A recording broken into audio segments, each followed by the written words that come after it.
kita Muslim meyakini bahwa Al-Quran menyempurnakan kitab-kitab sebelumnya, Taurat, Injil, dan lain sebagainya. Tapi kami juga meyakini sebagian itu sudah diubah.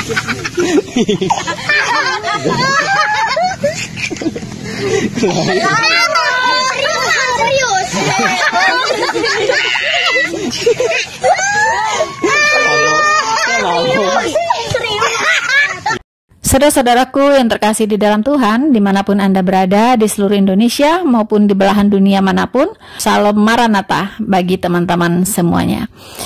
Saudara-saudaraku yang terkasih, kali ini saya ingin menuntaskan respon saya terhadap sebuah video dari muslimah yang menanggapi Elia Miron. Kenapa saya harus menuntaskan respon saya? Supaya apa yang dinyatakan atau apa yang diperkatakan, apa yang dituduhkan oleh muslimah ini terhadap kekristenan tidak menjadi ajang pembodohan umat. So teman-teman, teruslah mendukung channel Noverina Solihin sebagai channel penginjilan dan apologetika dengan cara like, subscribe, dan Anda share video ini. Jangan lupa teman-teman, tolong dicek notifikasi di HP Anda apakah sudah aktif atau belum. Bagi yang belum, tolong tekan tombol loncengnya teman-teman agar Anda terus terupdate dengan video-video terbaru saya.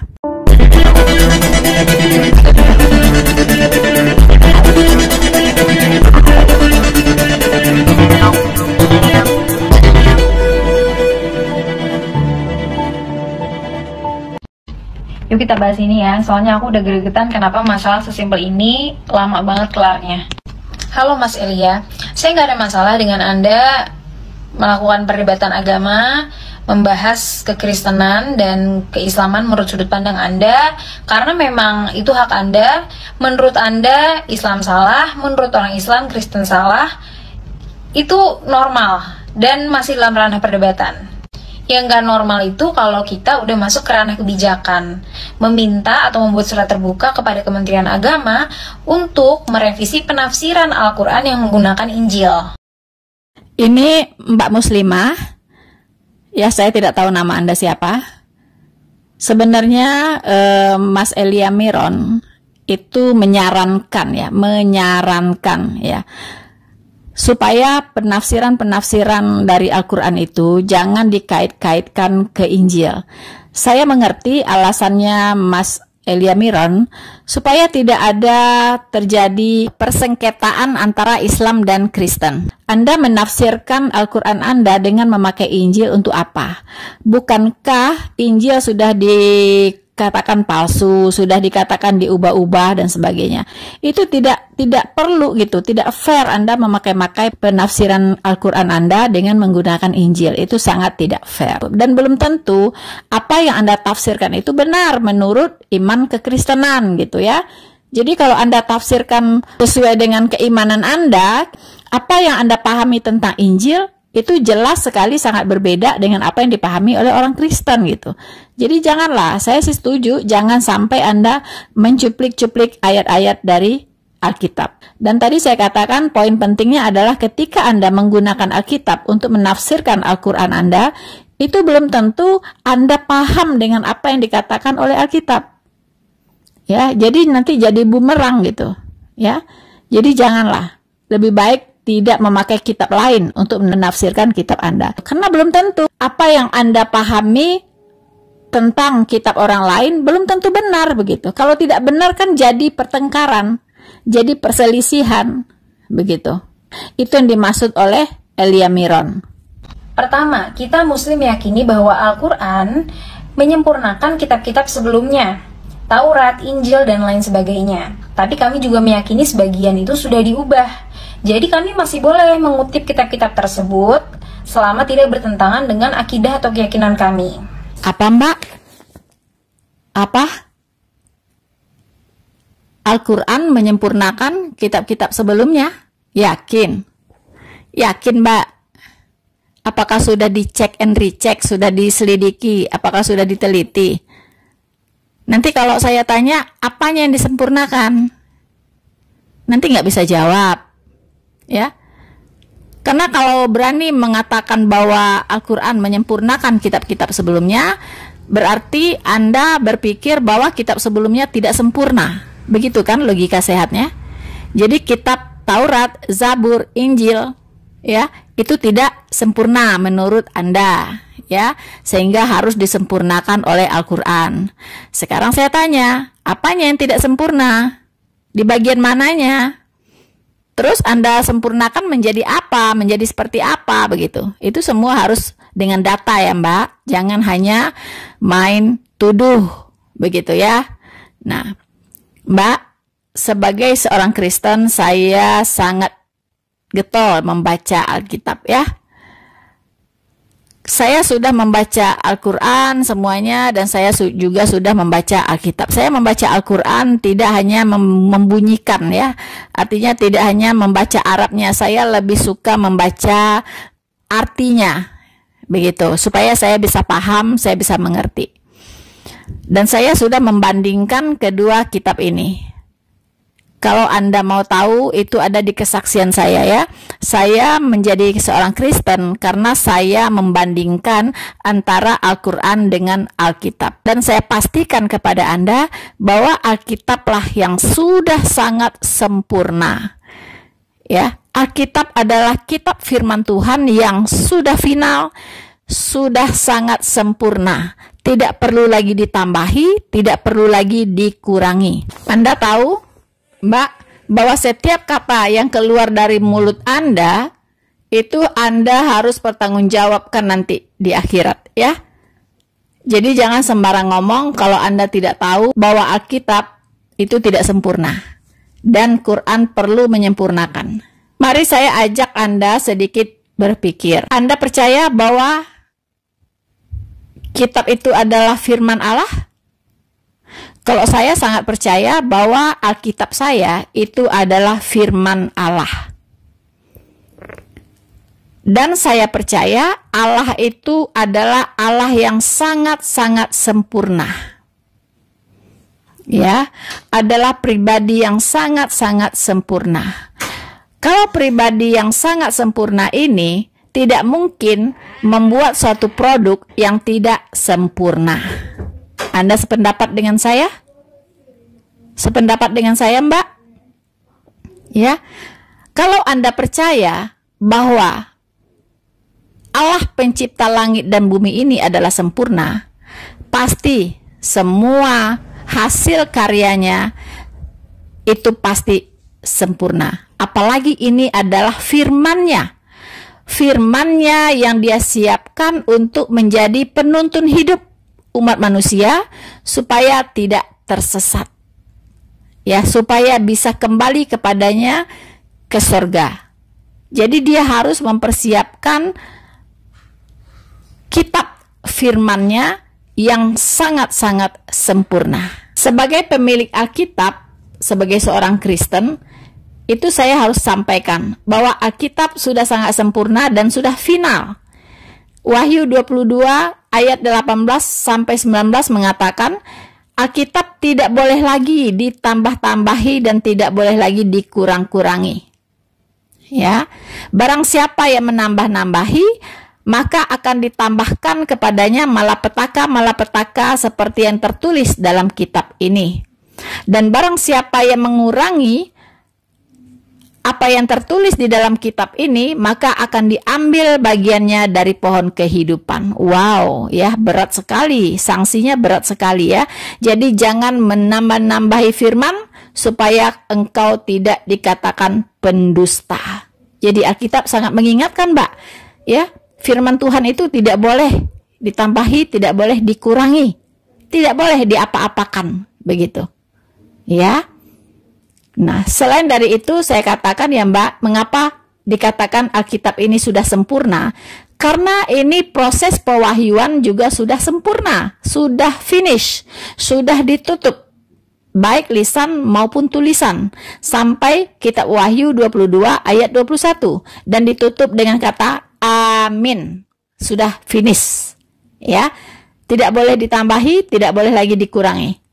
Tidak ada lagi Allah berfirman setelah kitab Wahyu 22 ayat 21. Sampai detik ini Allah tidak pernah lagi berfirman. Sedikit informasi untuk Anda, Mbak. Ya, untuk Anda ketahui bahwa Alkitab ini dari kitab Kejadian sampai Wahyu itu terdiri dari 66 kitab, 39 kitab di Perjanjian Lama, yaitu terdiri dari kitab Taurat, kitab para nabi, dan kitab Mazmur. Injil atau Perjanjian Baru terdiri dari 27 kitab. Untuk Anda tahu, Alkitab ini, yang 66 kitab ini, itu ditulis lebih dari 40 penulis yang berbeda zaman, ya, berbeda latar belakang. Dan Anda bayangkan 44 penulis Alkitab ini, itu tulisannya tidak ada yang kontradiksi. Semuanya selaras, berkesinambungan dari Kejadian sampai kitab Wahyu. Kok bisa? Ya itulah. Karena semua yang tertulis di dalam Alkitab itu adalah firman Allah, bersumber dari satu sumber, yaitu Allah sendiri. Itu luar biasanya Alkitab. Itulah kesempurnaan Alkitab. Jadi salah kalau Anda bilang, kan menurut kalian kitab-kitab terdahulu itu udah dipalsukan, kenapa kalian masih pakai? Bukan gitu, bukan palsu menurut kita, Mas. Tapi awalnya benar terus ada yang diubah gitu.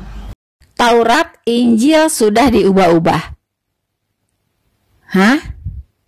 Kalau ini didengarkan ya oleh orang Israel, Mbak, oleh orang Yahudi, bahwa kitabnya sudah dirubah-rubah, saya khawatir loh, Israel bisa mengirim rudal ke Indonesia ini ya.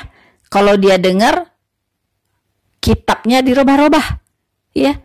Taurat, Zabur, Injil, atau kitab Taurat, kitab para nabi, dan kitab Mazmur itu kitabnya orang Yahudi, orang Israel ya. Kalau dia sampai dengar kitabnya diubah-ubah, bisa dikirim rudal, Mbak, ke Indonesia ya. Jangan main-main Anda ya, sembarang ngomong. Ada-ada aja ya, Mbak. Ya, bukan palsu menurut kita mah. Awalnya benar, tapi ada yang diubah-ubah gitu. Maksudnya apa ya, Mbak? Ya. Maksudnya dulu benar gitu ya. Alkitab ini benar. Iya kan? Terus diubah-ubah. Siapa yang mengubah? Bisa tunjukkan orangnya siapa yang mengubah dan apa yang diubah, bagian mana yang diubah. Sebelum diubah seperti apa, setelah diubah seperti apa. Tolong tunjukkan kepada kami. Anda harus bisa tunjukkan Alkitab mana yang belum diubah, Alkitab mana yang sudah diubah. Ditunggu. Oke? Jika Anda tidak bisa buktikan, tidak bisa tunjukkan, berarti itu omong kosong. Ya, itu fitnah yang harus Anda pertanggungjawabkan di akhirat nanti. Jangan-jangan ya. Alkitab yang diubah-ubah itu sesungguhnya ada di tangan kalian sekarang. Jangan-jangan, ini praduga tak bersalah, tapi saya curiga. Jangan-jangan Alkitab yang sudah diubah-ubah itu justru kitab yang ada di tangan kalian sekarang. Silahkan Anda selidiki. Poin kedua, Anda bilang, tapi itu kan Injil kami, harusnya jangan digunakan dalam penafsiran kalian dong. Mas, kalau gitu apa bedanya dengan umat Kristen yang menggunakan Perjanjian Lama yang notabene sebenarnya adalah kitab yang diturunkan kepada Yahudi atau Bani Israel untuk membenarkan Injil kalian? Wah, ini ketahuan nih, Mbak, ini ya, mainnya kurang jauh ya, Mbak. Ya. Anda menyamakan kitab Taurat, kitab para nabi, dan kitab Mazmur atau dalam artian Perjanjian Lama dengan Injil atau Perjanjian Baru Anda samakan dengan Al-Quran. Begitu, nggak bisa, Mbak, beda ya, beda. Perjanjian Lama ke Perjanjian Baru itu ada kesenambungannya, ada benang merahnya ya, ada benang merahnya. Tetapi ke Al-Quran Anda itu nggak ada benang merahnya, karena sampai Perjanjian Baru selesai ditulis, itu sudah ditutup, sudah dikunci, tidak ada sambungannya lagi. Ya, nggak ada keterusannya lagi, nggak ada gitu. Sudah selesai seperti tadi yang saya jelaskan. Sudah dikunci, sudah digembok oleh Tuhan ya. Tidak ada lagi firman setelah itu. Ya, firman terakhir itu adalah di kitab Wahyu 22 ayat 21. Ditutup dengan kata amin, selesai. Nah, jadi Anda harus tahu bahwa kitab PL itu adalah kitab Perjanjian Baru, itu adalah terusan ya, atau sambungan dari atau kelanjutan dari kitab Perjanjian Lama. Kitab Perjanjian Lama terdiri dari 39 kitab, itu berisi kitab nubuatan, Mbak, ya. Nubuatan tentang apa? Nubuatan tentang janji Tuhan yang akan mengirim juru selamat atau Mesias. Kalau Anda ingin tahu siapa itu, Anda bisa baca kitab Yesaya. Di situ khusus berbicara tentang nubuatan tentang juru selamat, yaitu Yesus Kristus atau Immanuel. Ya. Kemudian kitab Perjanjian Baru terdiri dari 27 kitab, itu berisi penggenapan dari nubuatan di Perjanjian Lama ini, ya. Nah, di sana juru selamatnya sudah datang. Jadi digenapi oleh Yesus Kristus. Digenapi secara akurat. Ada 300-an lebih nubuatan tentang Yesus Kristus di Perjanjian Lama, digenapi di Perjanjian Baru secara akurat, Mbak. Ya, mulai dari kelahirannya, penyalibannya, kebangkitannya, pelayanannya, semua tertulis dengan sangat-sangat detail dan digenapi secara akurat di Perjanjian Baru. Jadi, kalau orang Kristen mengutip-ngutip, atau kalau orang Kristen juga mengimani kitabnya orang Yahudi, ya itu memang jadi satu kesatuan gitu. Kami harus mengimani kitab orang Yahudi juga, karena Tuhan Yesus berkata, semua yang tertulis tentang aku di kitab Taurat Musa, di kitab para nabi, dan di kitab Mazmur harus digenapi. Ya, jadi Tuhan Yesus menyebut semua kitab yang ada di Perjanjian Lama bahwa dia sudah tertulis di sana. Bahkan di Ibrani 10 ayat 1 itu ditulis, di dalam hukum Taurat terdapat hanya bayangan saja dari keselamatan yang akan datang, bukan hakikat dari keselamatan itu sendiri. Dan itu harus digenapi. Gitu, Mbak. Beda dengan Al-Quran. Al-Quran berisi serangan-serangan terhadap Alkitab, menjelek-jelekkan Alkitab, ya, mengatakan Alkitab sudah adalah tulisan manusia, menyangkali Yesus Kristus yang ada di Alkitab, begitu kan? Dan bahkan membuat Yesus yang lain gitu, yaitu ini berinisial Isa. Nah, itu apa gitu? Nggak ada kesinambungan antara Alkitab dengan Al-Quran. Makanya tidak boleh Anda mengutip-ngutip ayat dari Alkitab dan Anda tafsirkan sendiri gitu. Nggak boleh. Kalau kami Kristen memakai juga kitab orang Yahudi, ini memang harus.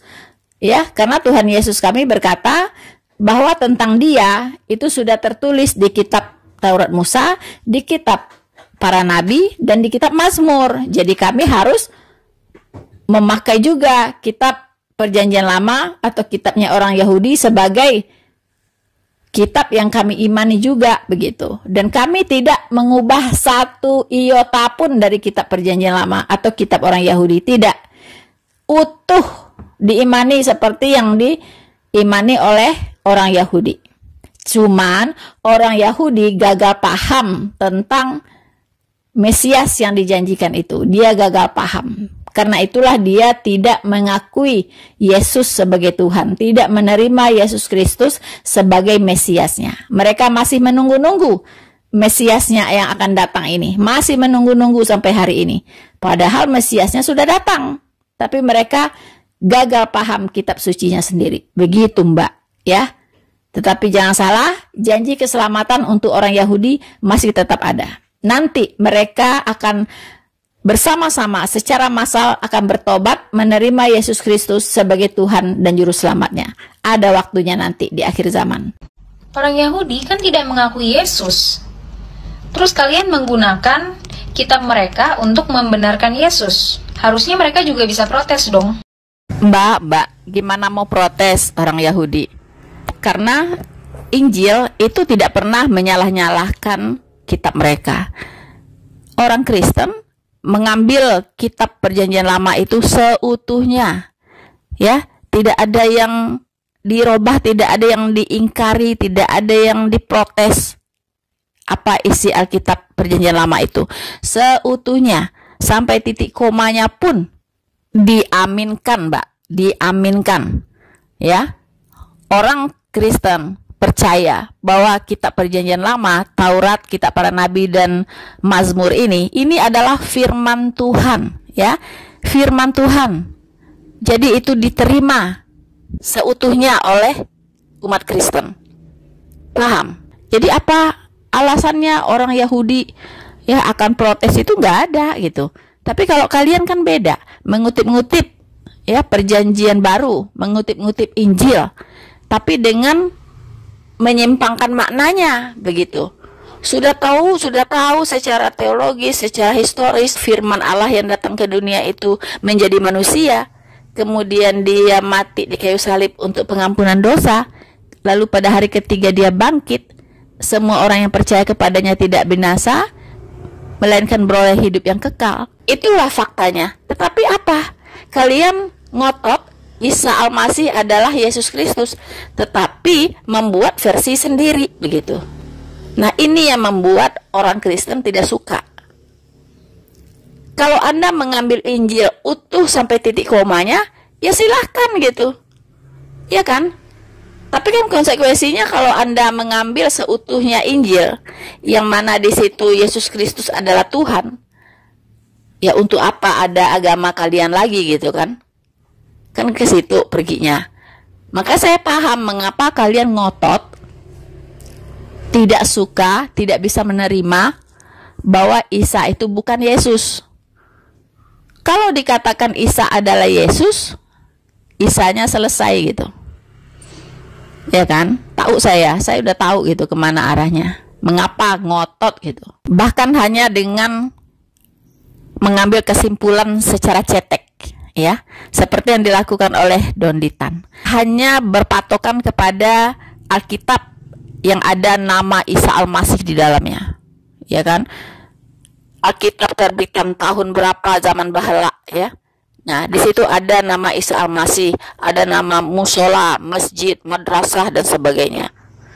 Ya, itu sebuah kesalahan kalau saya katakan. Ya, saya katakan itu sebuah kesalahan dari yang menerjemahkan waktu itu. Tetapi saya paham, karena waktu kitab itu diterjemahkan, belum ada orang Indonesia yang paham ya, paham dengan kitab Injil ini dengan baik gitu, karena itu agama yang baru di Indonesia gitu. Jadi mungkin pemerintah Belanda ingin menerjemahkan Alkitab ini memakai orang Muslim begitu, yang bisa berbahasa Indonesia yang baik gitu. Ya, tetapi tentunya Muslim ini akan menerjemahkan Alkitab itu sesuai dengan apa yang dia pahami, sehingga keyakinan si penterjemah ini mempengaruhi terjemahannya begitu. Tapi sekarang kita kan sudah lihat tidak ada lagi penterjemahan Alkitab yang memakai nama Isa. Tidak ada. Kalau dulu pernah ada di kitab yang udah lama itu saya maklum, ya, saya maklumi. Tetapi itu sebuah kesalahan. Jadi jangan berpatok kepada sebuah kesalahan yang dilakukan oleh penterjemah saat itu. Kita tidak tahu apakah itu kesalahan yang disengaja atau tidak disengaja. Tapi itu sebuah kesalahan.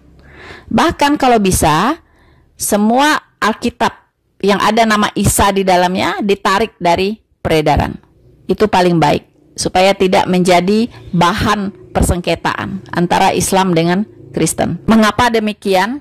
Karena standar penterjemahan dari Alkitab untuk Perjanjian Baru itu pakai Textus Receptus sebagai teks aslinya. Di dalam Textus Receptus itu tidak ada nama Isa Al-Masih. Ingat itu, ya, ingat itu. Tidak ada nama Isa Al-Masih. Mengapa? Karena pada zaman itu belum ada Islam. Belum ada Islam.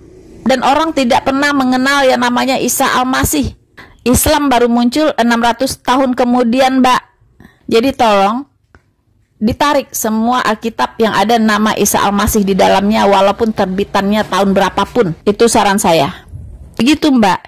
Jadi orang Kristen mengambil kitab perjanjian lama itu seutuhnya dengan titik komanya semuanya, dan tidak ada yang dipersoalkan, tidak ada dipermasalahkan, tidak ada yang ditentang, tidak ada yang diingkari dari apa semua yang tertulis di kitab perjanjian lama itu, di kitab orang Yahudi. Tidak ada gitu. Dan tadi saya udah katakan bahwa kitab perjanjian baru adalah kelanjutan dari kitab perjanjian lama. Kitab perjanjian lama itu ya tidak akan sampai kepada makna yang sesungguhnya kalau tidak ada kitab perjanjian baru. Karena kitab perjanjian lama itu hanya bayangan saja dari keselamatan yang akan datang. Hakikatnya itu ada di perjanjian baru, Mbak. Dan Tuhan tahu itu gitu. Ya, makanya Tuhan memelihara Alkitab ini secara luar biasa. Dan Tuhan juga menjaga hati orang Yahudi untuk tidak mempersoalkan Injil. Soal mereka menerima Yesus Kristus sebagai Tuhan atau tidak, mengakuinya atau tidak, itu urusan lain. Begitu, ya. Tetapi Alkitab yang terdiri dari kitab perjanjian lama dan kitab perjanjian baru disatukan. Karena itu merupakan satu kesatuan dari janji Allah untuk mengirim Sang Juru Selamat. Di kitab perjanjian lama, Allah berjanji ingin mengirimkan Juru Selamat. Di sana sudah diberitahukan ciri-cirinya dan sebagainya. Di kitab perjanjian baru, Tuhan menepati janjinya, yaitu hadirnya Sang Juru Selamat tersebut, yaitu Yesus Kristus. Makanya kitab perjanjian lama dan kitab perjanjian baru, dua-duanya berisi janji Allah ya yang tidak bisa dipisahkan. Bagaimana mau dipisahkan? Tidak bisa, Mbak. Tapi Anda bilang, enggak semua Yahudi itu menolak Yesus. Ada juga kok sebagian yang mengakui Yesus. Ya sebagian kecil kan, sebagian besar tetap tidak mengakui kan. Jadi jangan dialihkan dari topik utamanya. Tapi keyakinan Kristen tuh banyak banget kesamaannya dengan keyakinan Yahudi. Beda sama Islam yang beda sendiri. Dari segi A, B, C, D. Nanti Anda jelasin panjang lebar perbedaan antara Kristen dan Yahudi yang menurut Anda itu jauh lebih sama, jauh lebih similar dibandingkan dengan Islam yang menurut Anda beda sendiri. Mau sesama apapun agama Kristen dan agama Yahudi, agama Kristen tuh tidak diakui oleh mayoritas orang Yahudi. Mbak, ya, Anda mengatakan mau sesama apapun agama Kristen dengan agama Yahudi, agama Kristen itu tidak diakui oleh mayoritas orang Yahudi. Yahudi menolak Kristen, ya kan? Anda harus tahu, Tuhan memberikan kehendak bebas kepada umat manusia. Free will, mungkin Anda baru dengar tentang istilah free will. Ya, jadi Tuhan itu memberikan kehendak bebas kepada setiap manusia untuk memilih. Anda mau menyembah setan atau Anda mau menyembah Allah. Anda mau mengakui Yesus Kristus Tuhan atau tidak. Itu pilihan masing-masing orang. Juga pilihan orang Yahudi. Orang Yahudi diberikan kehendak bebas. Jadi Tuhan itu tidak pernah memaksa orang untuk menyembahnya. Tidak pernah memaksa. Tuhan Alkitab, Allah Jehovah itu memberikan kehendak bebas kepada manusia. Memang dia sudah mengajarkan inilah jalan yang lurus ke sorga. Tetapi kalau Anda tidak mau ikut, itu keputusan Anda, itu urusan Anda dengan Tuhan. Begitupun dengan Yahudi. Begitu. Walaupun Yahudi sudah melihat langsung Tuhan Yesus, melihat langsung karya-karyanya, mujizat-mujizatnya, kuasa-kuasanya di depan mata mereka, tetapi mereka tetap menolaknya sebagai Mesias. Itu urusan mereka, begitu. Dan Tuhan juga berkata, aku tidak mengharapkan hormat dari manusia. Tuhan itu tidak mengharap hormat dari manusia, Mbak. Hanya satu orang di dunia ini yang menyembahnya, bagi Tuhan itu tidak masalah. Berarti sisanya itu memang memilih masuk neraka, begitu. Tuhan menghukum manusia di dunia ini karena sudah jatuh ke dalam dosa. Semua manusia sudah berdosa saat itu di zaman Nuh. Kemudian Tuhan mendatangkan air bah, 40 hari 40 malam bumi ini ditenggelamkan. Sampai puncak gunung setinggi-tingginya ditenggelamkan, Mbak. Sehingga tidak ada satu makhluk pun yang hidup. Baik binatang, hewan, maupun manusia. tumbuh-tumbuhan, semua mati. Ya, semua mati, musnah. Anda tahu siapa yang selamat? Itu yang selamat hanya satu keluarga saja, yaitu keluarga Nuh. Dari bermiliar-miliar manusia di bumi, cuman ada 8 orang saja yang selamat, yaitu Nuh, istri Nuh, 3 anak laki-laki Nuh, yaitu Ham, Sem, dan Yafet, dengan istri mereka masing-masing. Jadi 8 orang. Dan plus binatang sepasang-sepasang. Hanya itu yang Tuhan selamatkan. Hanya mereka lah orang benar yang 8 orang ini. Sisanya semua orang berdosa sehingga dimusnahkan oleh Tuhan. Mungkin Anda juga dengar zaman Lut, Sodom dan Gomora. Ya. Berapa orang yang selamat ketika Tuhan membumi hanguskan kota Sodom dan Gomora karena dosa penyimpangan seksual di sana? Semua manusia di sana sudah melakukan penyimpangan seksual, homoseksual, lesbian yang tidak wajar di mata Tuhan dan menjijikkan di mata Tuhan. Anda tahu berapa orang yang selamat? Hanya Lot dan 2 anak gadisnya. Hanya itu yang selamat. Bahkan setelah mereka diselamatkan, 2 anak gadisnya ini pun tidak bisa terhindar jatuh ke dalam dosa. Dia meniduri ayahnya sendiri. Lalu bagaimana, Mbak? Walaupun hanya saya yang ikut Tuhan Yesus, percaya kepada Tuhan Yesus sendiri, bagi saya no problem. Ya. Jadi untuk teman-teman semua, jangan takut, jangan khawatir Anda sebagai minoritas. Memang orang benar itu dari sejarah itu memang sedikit gitu, minoritas. Bahkan Tuhan Yesus berkata bahwa pintu sorga itu sangat sempit, pintu neraka itu sangat luas, sehingga banyak orang yang memasukinya. Pintu sorga itu sempit artinya tidak banyak orang bisa masuk ke dalamnya. Hanya sedikit orang yang diselamatkan. Dan kita tahu Tuhan Yesus berkata, ketika anak manusia itu datang, adakah ia dapati iman di bumi? Apa artinya?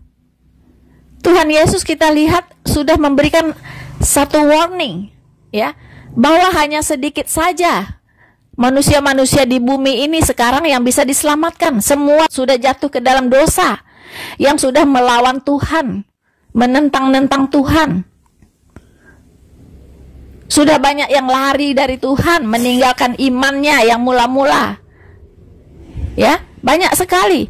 Jadi Anda jangan heran kalau di Amerika, di Eropa, gereja-gereja jadi sepi. Hanya 1-2 orang tua saja kadang yang ikut beribadah. Anda jangan heran. Tuhan Yesus sudah memberitahukan jauh-jauh sebelumnya. Ketika anak manusia itu datang, adakah ia dapati iman di bumi? Sedikit, Mbak. Hanya sedikit manusia ini yang bisa selamat. Dan bagi saya ingin ada di antara orang yang sedikit itu. Sampai maut datang menjemput saya. Atau sampai Tuhan Yesus datang menjemput saya di awan-awan. Saya tetap ikut Tuhan Yesus. Mungkin yang lain meninggalkan Yesus karena takut dengan dunia ini. Ya, tapi saya berjanji saya tetap ikut Yesus walaupun sendiri. No turning back. No turning back. Karena kebenaran itu, Mbak, tidak diukur dari mayoritas atau minoritas. Oke? Jadi Anda jangan senang hati dulu, ya. Ketika orang Yahudi tidak menerima Yesus, ya, tidak mengakui Yesus, tidak mengakui Kristen, lalu Anda boleh bersenang hati bahwa Anda juga sama, tidak mengakui Kristen. Begitu kan? Nah, itulah yang benar. No. Anda bayangkan, dengan orang Yahudi menolak Tuhan Yesus sebagai Tuhan dan Mesiasnya, itu keselamatan terbuka untuk bangsa non-Yahudi. Ya. Itu dengan penolakannya saja, itu sudah membawa berkat bagi umat manusia, Mbak. Injil bisa tersebar ke seluruh bumi, sampai saya yang dari pelosok pun bisa mengenal Yesus Kristus. Kalau dulu bangsa Yahudi menerima Yesus Kristus, karena kalau Tuhan Yesus diakui oleh Yahudi saat itu langsung masuk ke akhir zaman. Tapi sekarang dibuka zaman anugerah bagi bangsa non-Yahudi, karena Yahudi menolak Yesus Kristus sebagai Mesias. Sementara misi Tuhan untuk menyelamatkan seluruh umat manusia itu harus terlaksana. Jadi Tuhan Yesus memilih Rasul Paulus khusus untuk orang-orang non-Yahudi. Paham ya Mbak ya? Jadi tentang Yahudi yang menolak Yesus Kristus, menolak Kristen, itu masalah lain ya, itu masalah lain. Tidak ada bedanya dengan kalian juga yang menolak Yesus Kristus sebagai Tuhan. Sama saja begitu. Sama saja. Tetapi Yahudi menolak Kristen, itu pun sudah membawa berkat bagi dunia. Dunia bisa mengenal Kristus. Ya, orang-orang non-Yahudi bisa mengenal Kristus, bisa diselamatkan. Bayangkan, ya. Apalagi kalau Yahudi menerima Yesus Kristus sebagai Tuhan dan Juru Selamatnya, jauh lebih luar biasa. Dengan menolak saja sudah luar biasa dampaknya, apalagi jika Yahudi menerimanya. Poin ketiga, Anda bilang gimana perasaan kita Muslim kalau dalam penafsiran Injil misalnya, itu kalian menggunakan Al-Quran untuk membenarkan Trinitas. Saya pribadi nggak ada masalah ayat Al-Quran mau kalian gunakan untuk apa dalam naskah akademik kalian, karena itu keyakinan kalian. Tapi kalau Anda mau menggunakan Al-Quran untuk membenarkan Trinitas, itu menurut saya agak lucu. Kenapa? Kalau kami nih Muslim masih bisa menggunakan Taurat dan Injil, karena menurut kami memang asalnya dari Allah, cuma emang ada yang diubah. Lah kalau kalian kan kalian nganggap nabi kami nabi palsu, berarti semua yang dikatakan termasuk Al-Quran yang diturunkan kepada nabi kami itu semuanya salah dong. Terus gimana caranya Al-Quran yang menurut kalian salah bisa membenarkan Trinitas?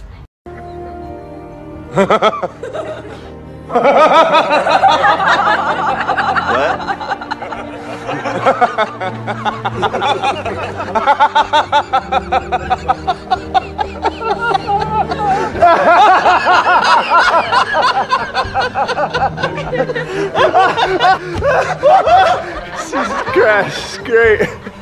Loh. Kalau ini saya baru pertama kali mendengar, Mbak, ya, bahwa orang Kristen mengutip Al-Quran untuk membenarkan Trinitas. Wow, amazing. Ya, siapa yang bilang begitu? Siapa yang mengutip-ngutip Al-Quran untuk membenarkan Trinitas? Saya katakan sesat, ya. Kenapa? Karena Alkitab itu tidak butuh kitab manapun di luar Alkitab untuk membenarkan Alkitab. Karena Alkitab itu sudah sangat sempurna dan sudah cukup, mau berargumentasi apapun ada di Alkitab. Benar-benar saya heran. Saya tidak pernah mendengar ya ada orang yang mengutip Al-Quran untuk membenarkan Trinitas. Sesat. Kalau ada, bertobatlah ya orang Kristen yang seperti itu. Mana ada bisa begitu. Baiklah, tentang Trinitas itu hanya ada di Alkitab. Tidak ada penjelasan Trinitas di luar Alkitab, karena yang Trinitas itu hanya Allah Alkitab. Ilah-ilah lain tidak ada yang Trinitas, karena Trinitas ini adalah keunikan dari Allah Alkitab, yaitu Allah Jehovah, yang disembah oleh para nabi, yang disembah oleh para rasul, yang disembah oleh umat Kristen. Ya, umat Kristen. Apakah orang Yahudi menyembah Trinitas? Tidak. Ya, umat Yahudi tidak mengenal Yesus Kristus. Karena umat Yahudi tidak mengakui pribadi Allah yang kedua, yaitu Putra atau Firman yang menjadi manusia atau Yesus Kristus sebagai pribadi Allah. Jadi Yahudi tidak menyembah Allah Trinitas, walaupun Allahnya sebenarnya Trinitas. Mereka nggak paham, mereka gagal memahami kitab sucinya. Itu persoalannya. Karena tentang Trinitas di perjanjian lama juga itu sudah dinyatakan oleh Allah sendiri bahwa dirinya adalah Allah Trinitas. Kita bisa lihat di Kejadian 1 ayat 26 di kitabnya orang Yahudi. Pada saat penciptaan Allah berkata, "Baiklah, kita menjadikan manusia menurut gambar dan rupa kita." Siapa kita di sana? K-nya huruf besar, yaitu pribadi Allah sendiri, ya. Itu adalah Allah sendiri, Allah Jehovah. Kita itu siapa?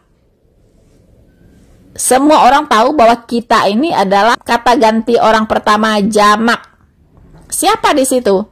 Yaitu Bapa, Firman, dan Roh Kudus. Itulah kita di situ, ya. Baiklah kita menjadikan manusia menurut gambar dan rupa kita. Jadi Bapa, Firman, dan Roh Kudus itu menciptakan segala sesuatu, ya. Bumi dan seisinya, manusia, ya. Itu diciptakan oleh Allah Trinitas bersama-sama, yaitu Bapa, Firman, dan Roh Kudus.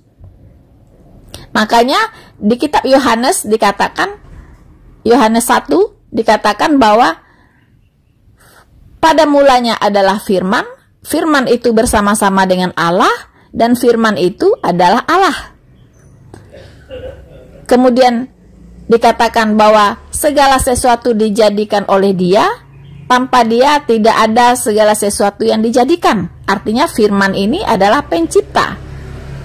Ya. Kemudian di ayat 14 dikatakan, Firman itu telah menjadi manusia dan diam di antara kita. Jelas di situ ya, bahwa Firman yang menciptakan tadi, pencipta tadi sudah menjadi manusia.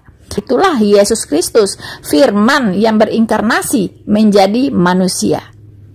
Itu penjelasan dari kitab Kejadian 1 ayat 26. Kemudian ayat telak untuk Trinitas adalah 1 Yohanes 5 ayat 7.